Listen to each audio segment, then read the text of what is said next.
Bien le bonjour, bienvenue sur le podcast Awake, le média qui éveille.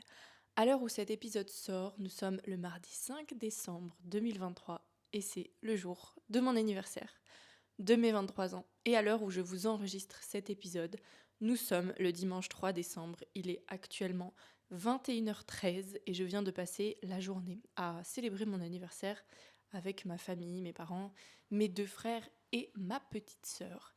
Et j'avais envie simplement de me poser là avec vous. Je suis, pour ceux qui me voient sur YouTube, clairement en pyjama. Il est tard et en fait, j'ai un peu hésité à enregistrer cet épisode en me disant ouais, mais qu'est-ce que je vais raconter. Il faut quand même bien que ce soit quelque chose de spécial puisque c'est mon anniversaire, nan nan nan. Et moi j'ai l'art, je sais pas si vous aussi, si c'est le cas, dites-le moi en commentaire.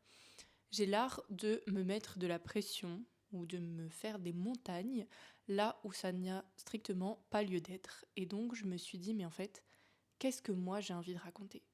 Et là, j'ai juste envie de vous livrer un message, comme vous l'avez vu sur le titre de cet épisode, un message qui va peut-être, je l'espère, vous amener de l'espoir dans les moments où vous n'en avez pas, où vous n'en avez plus, où vous savez plus comment avancer, où vous vous sentez peut-être perdu, déboussolé, en colère, frustré, un peu traversé de toutes ces émotions désagréables. Et j'ai envie de vous partager ce message parce que, comme je vous l'ai dit là, je célèbre ces jours-ci mes 23 ans et je vous enregistre aussi cet épisode depuis mon appartement à Bruxelles où je suis locataire. Et en fait, cet appartement, j'y suis depuis mi-octobre et en ce début d'année 2023, j'étais totalement perdue dans le flou. Je voulais partager dans plusieurs épisodes aussi. Je vous mettrai les liens dans les notes du podcast si ça vous intéresse, si vous avez envie d'écouter autour de ce sujet-là. Qu'est-ce qu'on fait comment on avance quand on se sent perdu, quand on, se, on est coincé dans notre flot de pensées déstabilisantes, de pensées très peu constructives et un peu en mode auto-sabotage, comment on avance. Bref, je vous mettrai tout ça dans les notes du podcast.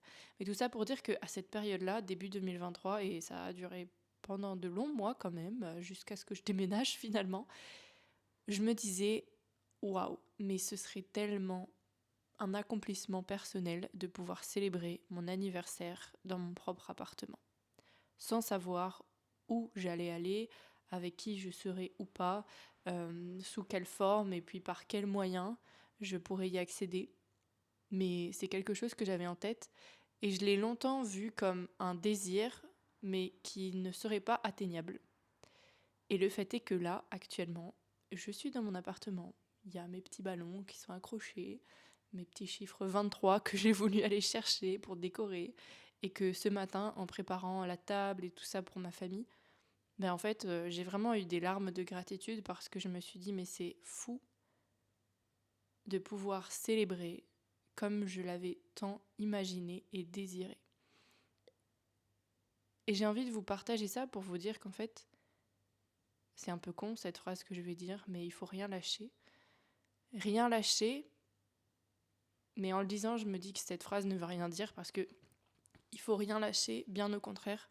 Durant cette année, j'ai dû apprendre à lâcher pas mal de choses, notamment des croyances que j'avais, des a priori que j'avais, des préjugés, des idées préconçues. J'ai dû apprendre à les lâcher parce qu'elles ne me servaient plus pour adopter de nouvelles pensées, de nouvelles croyances plus constructives et qui pouvaient me servir là maintenant.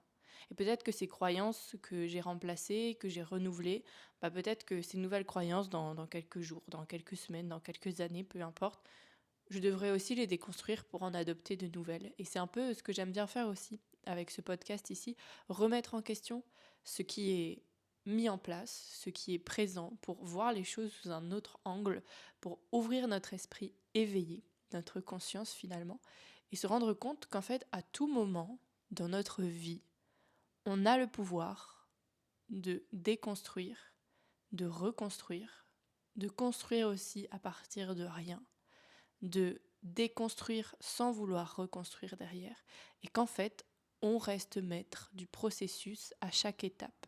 Parce que plus on a conscience, et si vous avez l'habitude de m'écouter, vous savez que j'aime bien ce terme, mais plus on a conscience de ce qu'on a la capacité d'impacter, plus on peut créer entre gros guillemets, notre vie de rêve. En tout cas, notre quotidien qui se déroule jour après jour de rêve. Parce que souvent, ce qui nous déçoit, c'est que on idéalise des choses, on se projette, on se dit ça ira mieux quand j'aurai ceci, ça ira mieux quand je ferai cela, ça ira mieux quand je serai avec telle personne, la situation va s'arranger quand.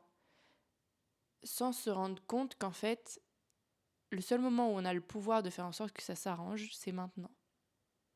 Alors je suis d'accord pour dire qu'il y a des temporalités différentes parce qu'il y a certaines choses qui prennent du temps. Si je prends l'exemple tout bête de l'appartement, je ne peux pas décider du jour au lendemain d'être dans mon appartement puisque de fait il y a des choses qu'on ne peut pas contrôler et qui sont comme ça logiques, c'est qu'il y a besoin de temps pour le trouver, cet appartement par exemple, pour organiser le déménagement, etc. Sauf qu'en fait, j'ai le pouvoir dans mon quotidien, jour après jour, là, aujourd'hui, là, toi, maintenant, qui m'écoutes, si tu es dans cette situation bloquée, ou même dans cette situation pas bloquée, où tout va très bien et c'est tant mieux, et c'est bien aussi de se le rappeler dans ces moments-là, de dire, ok, mais aujourd'hui, en fait, quelle journée est-ce que j'ai envie de vivre ? Et je suis d'accord que ça ne fait pas tout, mais déjà le fait de se poser la question, ça nous permet de remettre de la conscience sur comment les choses se déroulent et du coup de pouvoir décider peut-être d'ajuster simplement une chose déjà dans notre quotidien, de peut-être nous offrir un petit moment de pause ou une action différente, un choix différent. Par exemple, ok, si aujourd'hui je me dis comment est-ce que j'ai envie de vivre cette journée et que je me rappelle de cette question au moment où je prends mon téléphone pour commencer à scroller, ok, en fait, peut-être que j'ai pas envie de passer une nouvelle fois mon temps, ma soirée, à scroller sur mon téléphone, à vouloir échapper à un quotidien qui me convient peut-être pas, ou à des émotions que je fuis, ou à des choses auxquelles j'ai pas envie d'être confrontée. Peut-être qu'au lieu de scroller, j'ai décidé de sortir marcher, ou je vais décider de cuisiner quelque chose, ou d'écrire, ou de faire un exercice de respiration. Peu importe, quelque chose de plus constructif en tout cas qui va m'amener après coup un sentiment plus porteur, un sentiment de bien-être meilleur. En tout cas, un petit soulagement plutôt que de m'enfoncer en fait en continuant à scroller dans mon téléphone. Voilà pour ça. J'avais dit que je ferais un épisode court, je vois qu'on est déjà quasiment à 8 minutes d'épisode, mais il y a tellement de choses que j'ai envie de vous partager en ce moment et en même temps j'ai besoin aussi que ça se construise dans ma tête et j'ai besoin aussi de procéder moi-même. Et voilà ce que j'avais envie de vous livrer là.